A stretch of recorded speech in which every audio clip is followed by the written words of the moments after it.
I still remember the weight of that day, not the silence of mourning, but the noise of greed. It was my husband's funeral held inside the very mansion he had left me in his will. The house was worth more than $2 million, though in that moment it felt like a prison wrapped in black drapes. Lucas, my late husband's younger brother, clinked his glass of red wine as if he were hosting a celebration rather than a memorial. His voice cut through the room like a cold knife. You were just a wife by accident. Half of this $2 million estate is mine. The words landed heavier than the coffin we had just lowered into the ground. He slid a folder across the table, its leather corners scraping against the lace cloth meant for mourning. Sign the deed, he continued, his grin widening, or you will end up homeless. I kept my hands folded, my nails digging into my palms. Around me, laughter and whispers mingled. People I had fed, people I had hosted in this home, were now siding with him. A distant cousin raised her phone and snapped a photo, her fingers quick on the screen. Minutes later, I saw the glow of her screen and the smirk on her lips. Greedy widow about to lose everything, the caption read, already floating on family Facebook groups. I sat there staring at the folder, at the notary stamp half visible through the thin paper sleeve. The room carried the fragrance of lilies, yet all I could smell was betrayal. The wine glasses clinked again, their sound almost mocking. I tightened my grip on the armrest. For a moment I wondered if anyone noticed me. But in truth, no one did. I was a statue in my own home, invisible among people who once called me family. Their voices grew louder, their jokes sharper, as though the burial had freed them to say what they had always thought. Lucas leaned closer, his breath thick with arrogance. Be realistic, he whispered. You cannot afford a lawyer. You are nothing without our name. I wanted to scream. Instead, I exhaled slowly and forced a faint smile. My lips formed two words. Words he expected. Words that satisfied his cruel certainty. You're right. Relief flashed in his eyes. He thought he had won. He stood tall, raising his glass higher, the room echoing with laughter that no longer sounded human to me. Someone patted his back. Another cousin murmured, finally she understands her place. But what they did not know was that silence often holds more power than shouts. I lowered my gaze, hiding the storm that was already gathering inside me. My husband's portrait stared down from the mantel, his eyes caught forever in the photograph. I whispered inwardly, forgive me for what I must do. I will explain later. For now, remember this moment because it was the turning point. Tell me where you are watching from and hit subscribe. We need to talk about families and money. My name is Elena.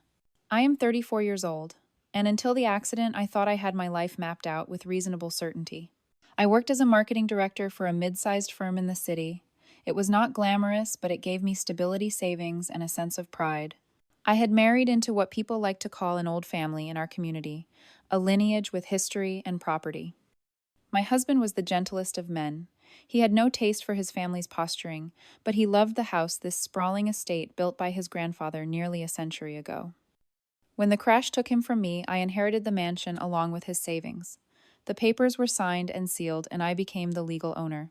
I had never imagined myself the sole guardian of such wealth, yet here I was, expected to grieve in silence, while managing a property valued at over $2 million. But money like blood has a way of stirring old rivalries.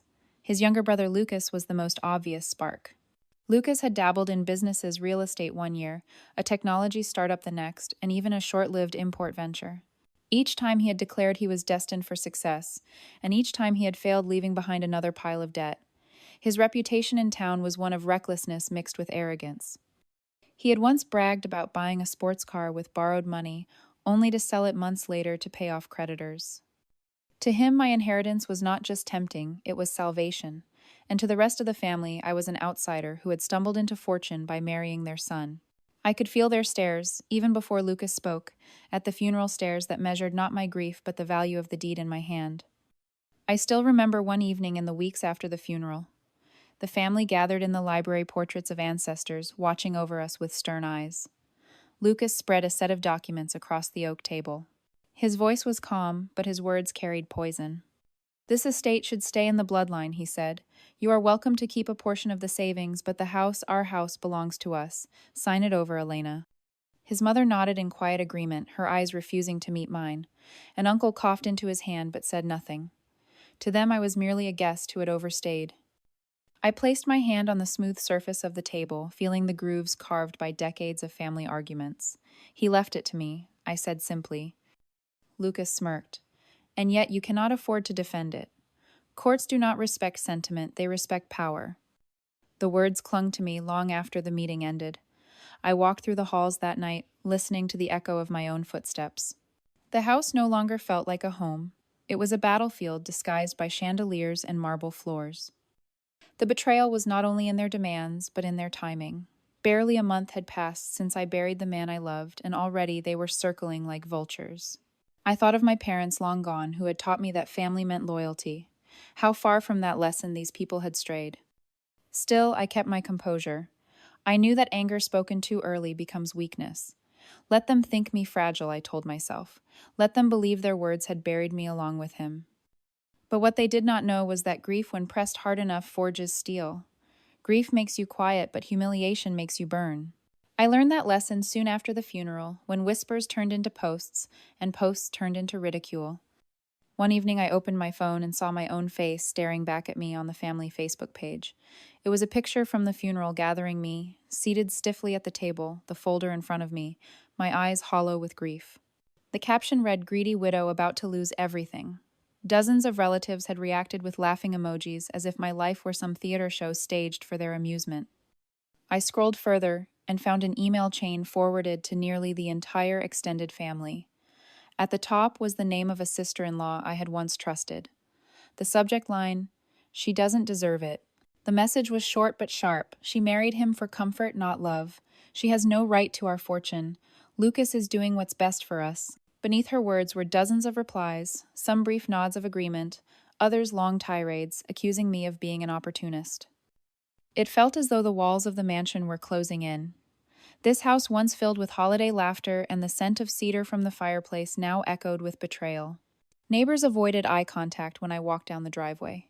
Friends who had once visited for dinner now sent awkward apologies claiming they were too busy. It was not just a family matter anymore. It had become public viral in the cruel way small communities thrive on scandal. One Saturday, I returned from the grocery store to find Lucas's car parked in the driveway. He was leaning against the hood, sunglasses perched on his nose despite the cloudy sky. He tapped a cigarette into the gravel and smirked as I approached. "You know," he said casually, "people are talking. They say you're holding on to something that doesn't belong to you. That's not a good look." I carried the bags past him, forcing myself not to answer. But he wasn't finished. "It would be so much easier if you just signed the deed. Imagine the relief. No more whispers, no more shame. Just walk away with a little dignity." The word dignity stung. I placed the bags on the counter inside and locked the door behind me, my hands trembling not from fear, but from rage. I wanted to scream through the wood that it was my husband's choice, his final gift to me. Instead, I sat on the kitchen stool staring at the floor until the tears dried and my resolve hardened. Later that night, I unlocked the drawer of my desk and took out a small silver USB drive. Few knew it existed. On it were copies of financial records, emails, and scanned documents my husband had once asked me to safeguard. At the time, I hadn't questioned why. He was a careful man, always thinking 2 steps ahead. Now, as I held the drive between my fingers, I understood. The family could laugh, post, and smear my name as much as they wanted. They thought humiliation would weaken me, but they had underestimated how pain can sharpen memory and purpose. I looked again at the USB drive. My husband's voice seemed to whisper from beyond, steady and certain, "Keep this safe. One day you'll need it." That day I realized had come. In the weeks that followed, I began to feel the weight of their campaign pressing down on every part of my life. It was not just words anymore, it was action. I woke one morning to a letter from the bank. Some of the accounts I had inherited were suddenly frozen, pending legal review. I knew immediately whose hands were behind it. Lucas had always been reckless with money, but this time he had found a way to weaponize the system. With his connections, he had stirred enough suspicion to stall my access. Without warning, the security I thought I had was slipping away. I carried the letter to the kitchen table and spread it out next to the unpaid bills. The numbers stared back at me. Utilities, property taxes, maintenance fees, all costs that never pause, just because someone is grieving. The estate was worth over $2 million on paper, but at that moment I felt poorer than I had ever been. Desperation pushed me to seek help. I booked a consultation with a local attorney, a man whose office smelled of dust and coffee gone stale. He listened politely as I explained the situation, then leaned back in his chair with a sigh. "Cases like this," he said, "can drag for years. Legal fees alone could run into the hundreds of thousands of dollars. Unless you have deep pockets, you may want to consider settlement. The word settlement lodged in my throat like a stone. It meant surrender, plain and simple. I left his office more defeated than when I had entered. That night, I sat by the window, staring at the empty driveway where my husband's car used to be. The silence was unbearable. My phone buzzed with a message from an unknown number. Widows don't win against family. I stared at the words until the screen dimmed. Whoever had sent it knew exactly what they were doing. They wanted me broken. For the first time, I considered giving in, selling my claim, walking away, leaving the house behind. The thought felt like a betrayal, not just of myself, but of the man who had trusted me with his legacy. Yet the pressure was suffocating. Every hallway in the mansion echoed with voices telling me I was alone. But sometimes despair sharpens memory. I recalled a name I had buried with my pride, Marcus. My cousin, once close as a brother, now estranged after a bitter family dispute years earlier. He was not just family, he was a force. A lawyer whose reputation stretched far beyond our town, known for dismantling opponents in courtrooms like a craftsman taking apart a clock. For years I had avoided him, telling myself I did not need his help. Pride can be a heavy chain. But as I sat in the dark with the threatening message still glowing on my phone, I understood pride had become a luxury I could no longer afford. I opened my laptop and began typing an email. The cursor blinked like a heartbeat at the top of the page. I wrote only one line: "I need you at the courthouse." My finger hovered over the send button. For a long time I could not press it. Memories of our last argument, the bitterness, the silence, it all threatened to stop me. Finally I clicked send. The message whooshed into the void and I sat back exhausted, as though I had run a great distance without moving an inch. Whether he would answer or not, I did not know. But the act itself, the asking, was a step away from despair. The reply came at 3 a.m, the hour when the house seems to listen, the loudest. My phone vibrated on the nightstand and I fumbled for it with fingers that would not stop shaking. The message from Marcus was short, the way he always was when he meant business. "Call me. 10 minutes. For a moment I stared at the screen, the old arguments replaying like scratched records in my head. We had not spoken in 5 years. We had not even written on birthdays. The rift began over the family home after our parents died. A tangle of wills, pride, and cold calculations that left us both wounded. He had chosen cash and practicality. I had chosen memory. We had shouted then, walked away. I had told myself time softens everything. Time had not softened Marcus. It had honed him. I tapped his name and the line popped open. I heard him before he spoke, a low breath, then the steady cadence I remembered from childhood, commanding calm, unflappable. "Elena," he said. He still used the old nickname, the one my mother used when she warned me to behave. "Marcus," I said, the single syllable carrying more weight than it should. "I sent you an email." "I saw it," he said. "You did the right thing." There was no warmth, but there was something like recognition. "Do you know what they're saying?" I asked. "Do you know what he did? The accounts, the posts, the emails?" My voice cracked on the last word. I had tried to keep it together. I had failed. I read everything Marcus said. They played their part well. Public pressure, a few planted doubts at the bank, and a smear campaign on social media. Typical. They thought they boxed you in. His tone was flat, but not surprised. He knew their playbook better than I did. Can you help?" The question felt small and absurd. I had imagined this moment 1,000 times in the first days of grief: a lawyer's office, a stack of retainer checks, a polite handshake. I had always pictured help coming with dignity. Instead, my pockets were empty of that dignity. Only necessity remained. There was silence. When he spoke again, his voice carried something that made the room steadier. "I can help, but you must be honest with me. Everything. Every document, every message, every face in that room. No omissions." I swallowed. Honesty had always been my default. "I have a drive," I said. "My husband told me to keep it. I never looked until now." "Good," he said. "Bring it to me. And Elena, do not sign anything. Not yet. Let them think the widow folds. That will make the fall all the deeper." The oddity of his advice made me chuckle despite myself. Marcus had always loved theater in the courtroom. He preferred the slow burn to the swift strike. "Why are you helping me?" I asked. It was the question that had kept me from calling him sooner. Pride, stubbornness, the memory of words we had exchanged, those things had felt like walls. There was a pause long enough for the old wounds to twitch. Because they crossed a line, he said finally. Because Lucas is not just taking place in our family, he is using them as cover for something worse. And because I still remember what it means when the family eats its own. The last sentence had the weight of a promise. We arranged to meet at his office the next morning. He said he would come alone, no junior associates, no showy paralegals. Keep it tight, he told me. We do not want leaks. Bring the drive and any proof you have of the bank freezes and the emails. I will handle the rest. That night, I recopied every file I could find onto the small silver drive. There were scanned copies of the will bank statements, receipts for repairs I had paid on the house, and a string of emails between my husband and a financial advisor. Some of the messages were dry. Others carried the care he had always had for planning the future notes about trustees' contingency plans, a list of passwords tucked away like a secret map. They read now like a man leaving instructions to protect what he loved. I thought about Marcus walking into the courthouse by my side. Even the image seemed surreal, like a scene from someone else's life. I had imagined him as the enemy for so long that the idea of his loyalty felt like an odd inheritance. When you have been betrayed by people you expected shelter from alliances, rearrange themselves in ways your younger self would not recognize. When morning came, I drove into the city, as the sun rubbed sleep from the windows.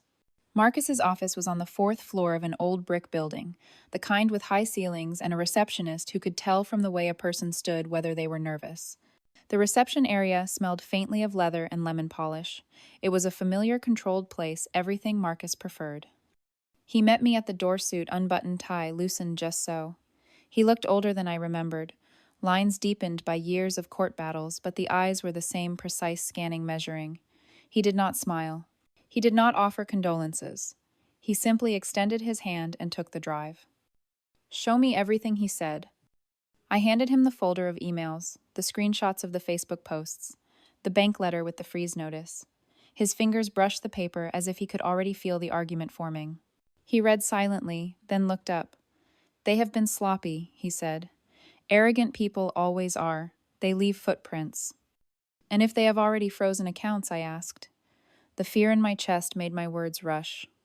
"They have not won," Marcus said. "Not yet." He set the documents down with the calm of a man who had built his life on order. "We will start with an emergency motion to unfreeze the accounts. Then we will subpoena bank records and communications. I want the emails between Lucas and his associates. I want any sign that he used his connections to influence the bank." We planned the first moves like generals sketching lines on a map. Marcus's confidence made the room smaller in a good way. Suddenly, the house did not feel like a battlefield in which I was outgunned.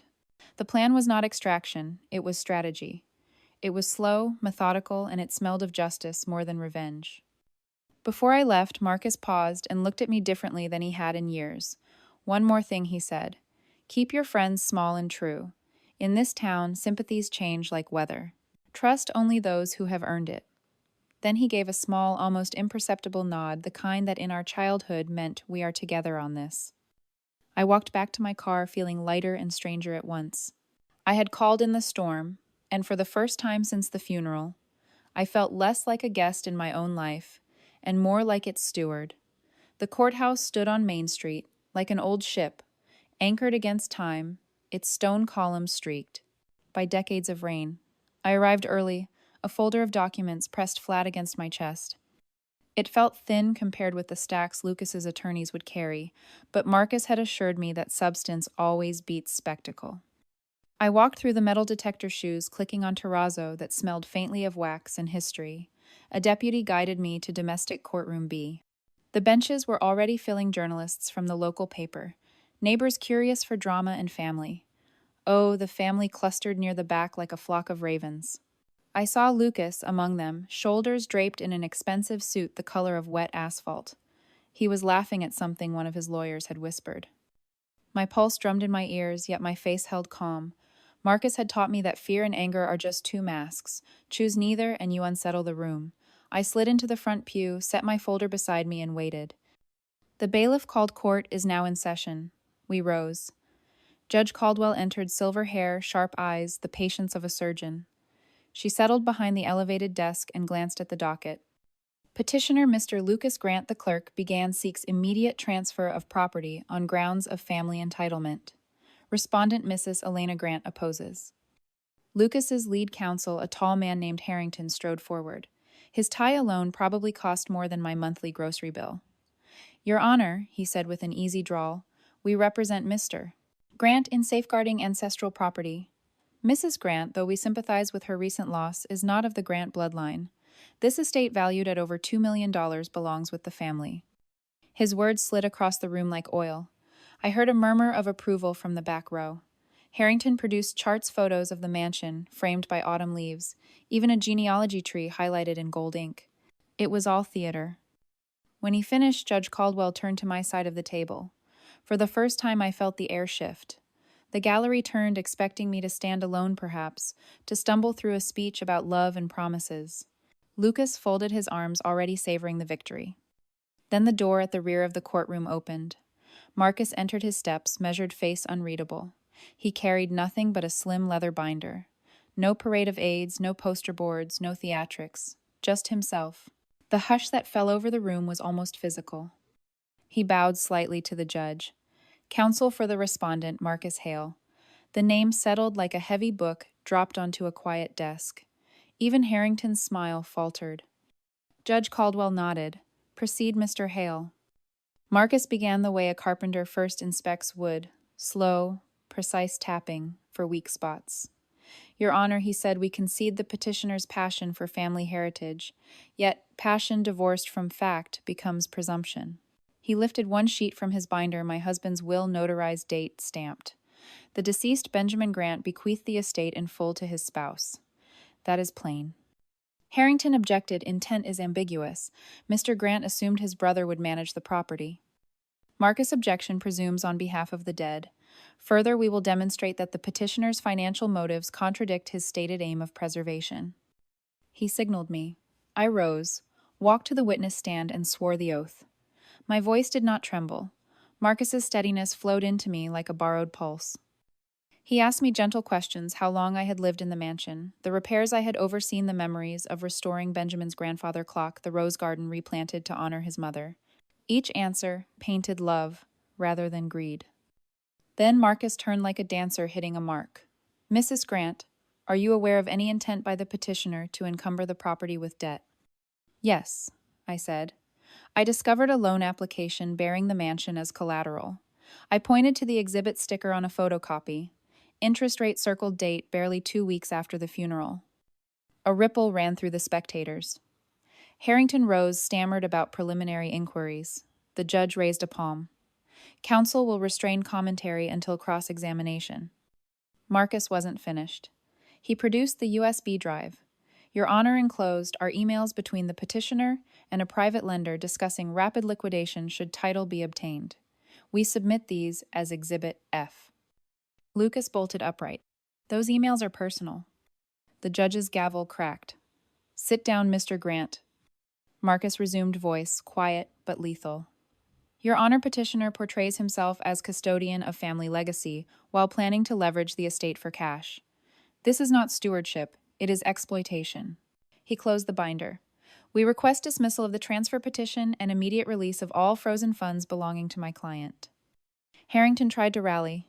He spoke of tradition's sentimental value, my alleged ignorance of property taxes, but the room had shifted. Sentiment now clung to my side. Even a few relatives averted their eyes from Lucas. Judge Caldwell took a recess to review the filings. When she returned, her decision was brisk. The decedent's will is clear. The petitioner's claim lacks merit and given evidence of contemplated encumbrance borders on frivolous. Petition denied. All estate assets remain with Mrs. Grant. Bank holds are hereby lifted. Her gavel fell again. Thunder for my new beginning. Gasps echoed, and someone in the back applauded before the bailiff silenced them. Lucas's face collapsed inward, shock first, then rage. He spun toward Marcus. This isn't over, he hissed. But his words carried less threat now, like a fired gun clicking on an empty chamber. Marcus gathered his binder, nodded once to the judge, then offered me his arm. As we walked down the aisle, cameras flashed, questions flew. How did it feel? What would I do next? I kept my gaze ahead. The courthouse doors opened to late afternoon light, and for the first time in months, the weight on my shoulders felt lighter than the folder I carried. Outside, Marcus spoke low enough for only me. They will try again. Appeals rumors may be worse. But now you have footing. Use it wisely." I thanked him. The words were simple, yet carried the apology neither of us had voiced for years. He squeezed my hand brief, solid, familial. Across the street, a local reporter raised her microphone. I glanced at Marcus. He shook his head. Not yet, his eyes said. The story was still writing itself. We stepped into his car and pulled away, leaving the courthouse shrinking in the rearview mirror. What Lucas and the world did not know was that a courtroom victory is only one act of a longer play. The real reckoning, financial, social, perhaps even moral, was just beginning. 2 days after the judgment, the story of the widow and the mansion was no longer a courthouse whisper. It had burst onto every screen within a 50-mile radius and far beyond. I woke to a phone vibrating like a caged bird, messages, alerts, calls from numbers I did not recognize. A local news station had aired a segment titled, "Family Feud Over $1 Million Estate Ends in Stunning Courtroom Twist." They used the footage of Lucas storming out, lips drawn back in fury. In the background, you could glimpse Marcus at my side, binder in hand, calm as a stone arch. But what ignited the wildfire was the leak of Lucas's emails, those same files Marcus had submitted into evidence. Some clever reporter filed a public records request, and within hours, screenshots appeared on social media. #WidowWins trended by noon. People loved the symmetry. Reckless heir tries to steal grieving wife's inheritance, gets hoisted by his own arrogance. Comments rolled in like confetti. Good for her. Greed meets justice. If that were my brother-in-law, I'd change the locks in the family tree. Not all voices were kind, of course. An anonymous account reposted the old funeral photo, the one with the cruel caption, and wrote, "Maybe she planned the whole thing." But the crowd was largely on my side now, and trolls found themselves shouted down. It was a strange feeling watching strangers defend me with more passion than relatives who had shared my table. By afternoon, Lucas's lender called the loan toxic and withdrew the offer. Rumor said his credit line shrank like a punctured balloon. He tried to issue a statement I only sought to protect family heritage. Yet the public had read his emails about flipping the estate to cover debts. His words rang hollow. Advertisers pulled contracts from the small businesses he still controlled. Even his golf club suspended his membership pending internal review. But humiliation alone was not justice. Marcus reminded me of that when we met again in his office, now strewn with printouts of headlines. He tapped a newspaper. "Public opinion has no statute of limitations." Then he handed me fresh paperwork. "Defamation and emotional distress," he said. "You have grounds." I stared at the pages. Suing the family felt like cutting a deeper wound into flesh already tender, but Marcus's eyes held the same calm fire. "This is not vengeance," he said. "It is deterrence. They need to know the cost of lying." We filed the suit the next morning. The announcement landed with the weight of a verdict yet to be delivered. Some family members panicked. An aunt called sobbing, claiming she had never meant harm, that Lucas had pressured her to forward those emails. A cousin wrote an apologetic post tagging me, begging forgiveness. His plea raked more attention.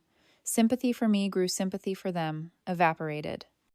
Lucas backed into a corner, tried a new tactic, contrition. He scheduled a televised interview seated beside a public relations coach who looked like she counted every syllable's cost. Lucas wore a navy blazer and a remorseful expression that trembled at the edges.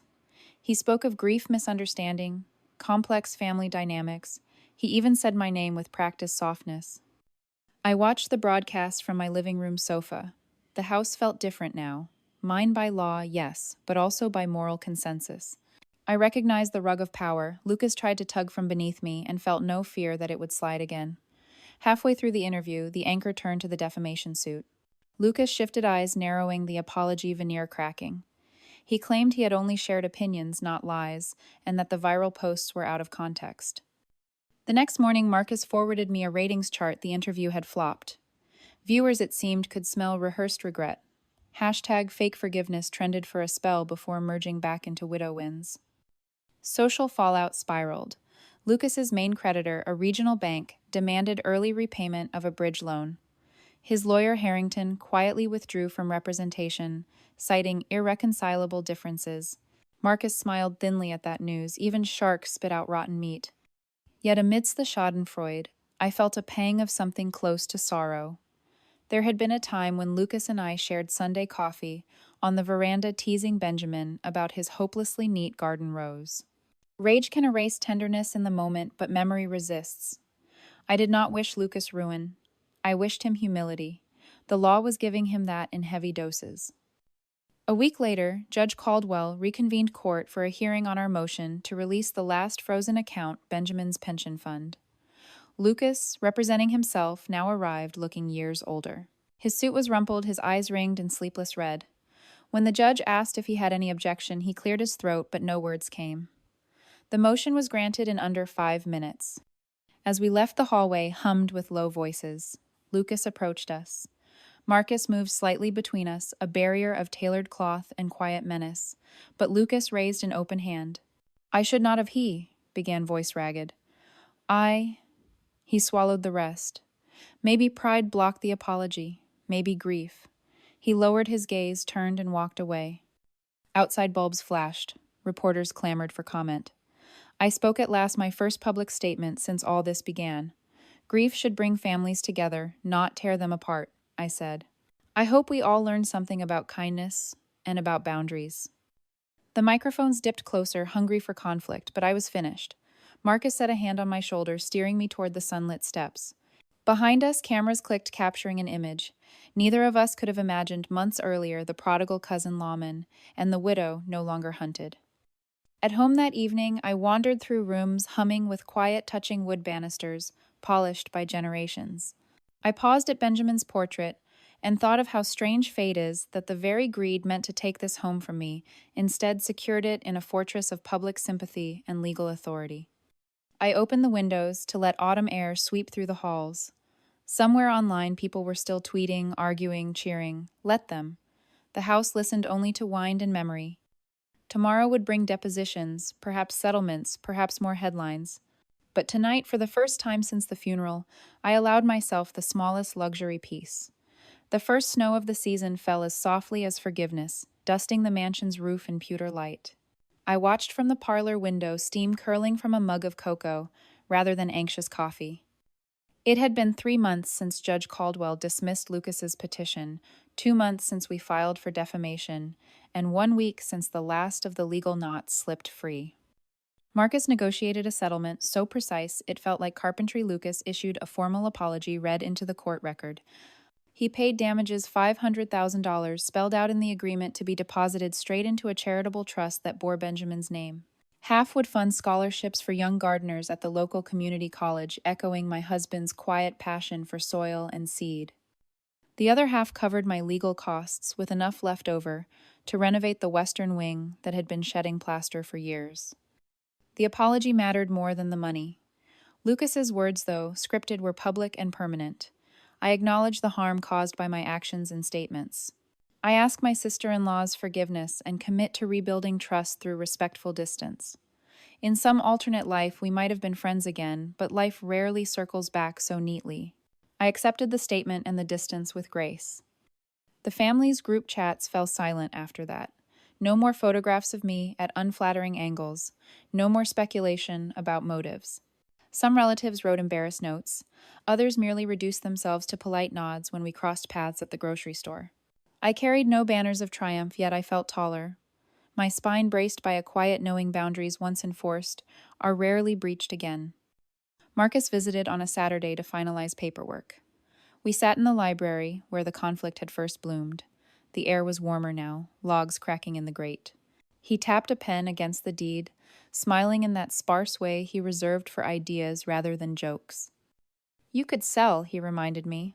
$2 million is still $2 million. I shook my head. It is not just a structure, I said.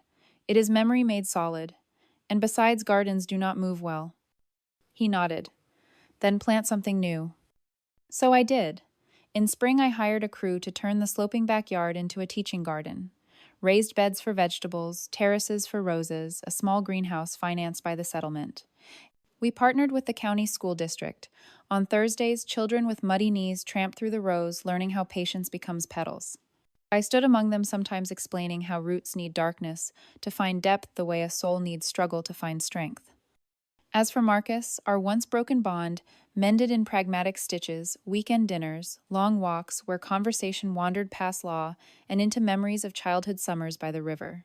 Pride had cost us half a decade. Humility gave it back. Lucas, I heard, left town for a while, sold his failing ventures, took a position in a distant city. Maybe distance will teach him what proximity never did, that inheritance is earned by care, not demanded by name. I do not wish him misery, merely growth. On the 1-year mark of Benjamin's passing, I hosted a small remembrance in the garden. Snowdrops poked through earth, still cool to the touch. Benches held neighbors, scholarship recipients, even the local reporter whose article had first called me the quiet widow who roared. I read a passage from Benjamin's journal, one I had discovered only recently, about how love, like compost, turns loss into nourishment if we let it breathe. People wiped eyes, smiled, and afterward we shared hot cider beneath strings of lanterns. When the guests had gone and lanterns winked out, I walked alone through the sleeping beds, hand brushing the tops of dormant lavender. The mansion behind me glowed with gentle light. It no longer felt like a fortress under siege, nor a trophy glinted by grief. It felt simply mine, an address where hope had chosen to stay. I paused beneath the old oak and spoke aloud, not sure to whom. Thank you for staying, even when leaving looked easier. The wind answered, rattling the last dry leaves. Somewhere a fox barked, brief and bright, as if seconding the sentiment. Now I turn to you, listener, viewer, stranger, who chose to spend these chapters with me. What would you have done in my shoes? Did I make the right choice by standing firm? If you think so, type the word "right" below. And if you see a better path, one gentler, swifter, or wiser, share it. Perhaps your thought will guide the next soul caught between family and justice. Stories end, but lessons travel. Keep them with you.